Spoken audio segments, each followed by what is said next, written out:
Les tensions de rôle traduisent un sentiment qu'éprouve une personne dans une situation où il lui est difficile de répondre de manière satisfaisante à toutes les attentes qui lui sont formulées.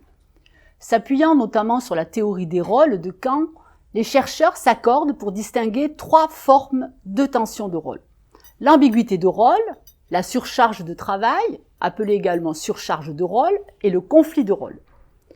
L'individu est en situation d'ambiguïté de rôle lorsqu'il n'a pas une connaissance claire de ce que l'on attend de lui, et plus précisément de la définition du rôle au travail, qui renvoie à l'ensemble des tâches à effectuer, à l'étendue de ses responsabilités, des procédures et des méthodes de travail, et de l'évaluation de ses résultats, et notamment des critères d'évaluation, voire même des récompenses attribuées.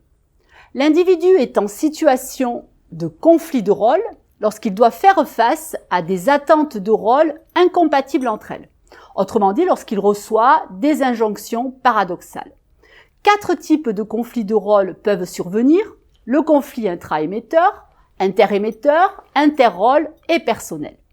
La troisième forme de tension de rôle, c'est la surcharge de rôle, qui apparaît lorsqu'un individu doit faire face à un nombre élevé d'attentes de rôle, de missions et de tâches qui dépassent ses capacités de réalisation par manque de temps et de moyens. Quelles sont les conséquences des tensions de rôle? Les tensions de rôle sont préjudiciables pour les individus, puisqu'elles favorisent le stress au travail, développent l'épuisement professionnel, et pour l'organisation, puisqu'elles agissent et elles réduisent la performance au travail et développent les comportements de retrait tels que par exemple les démissions et l'absentéisme. Et paradoxalement, malgré leurs effets dysfonctionnels, les directions des ressources humaines et les managers se préoccupent peu, voire pas du tout, de la gestion des tensions de rôle.